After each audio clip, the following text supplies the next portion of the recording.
This video is brought to you by Infinix Note 10.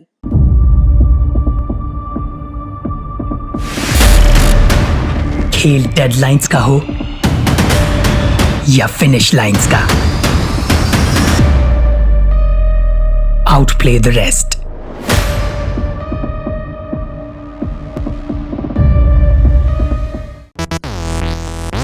केंद्र सरकार और ट्विटर के बीच नए आईटी नियमों को लेकर माहौल लगातार गर्माता जा रहा है।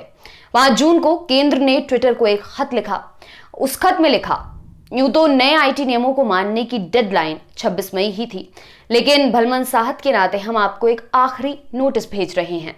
अभी भी नए नियमों को ना मानने की सूरत में ट्विटर को आईटी एक्ट के तहत मिल रही सुविधाओं से वंचित किया जा सकता है और इसके लिए ट्विटर खुद जिम्मेदार होगा।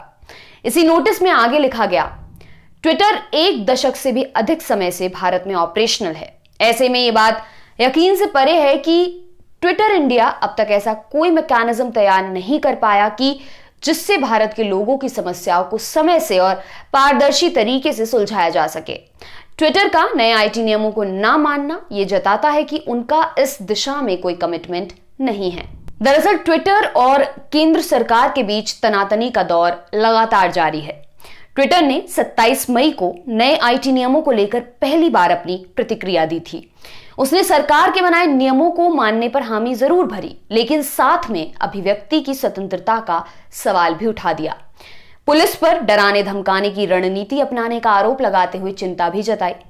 ट्विटर ने कहा कि वह मौजूदा कानून का पालन करने का प्रयास करेगा, हालांकि नए नियमों के उन प्रावधानों में बदलाव के लिए कहा जो कथित तौर पर मुक्त और खुली बातचीत के आड़े आते हैं। ट्विटर का यह स्टेटमेंट दिल्ली पुलिस की उस कार्रवाई के बाद आया जिसमें पुलिस ट्विटर के गुरुग्राम लाडोसराय स्थित ऑफिस पहुंच गई थी।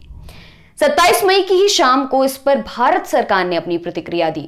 उसने ट्विटर से साफ कहा कि वह देश के नियम कायदे के हिसाब से ही चले, इधर उधर की बातें ना करें, देश के कानून का पालन करें।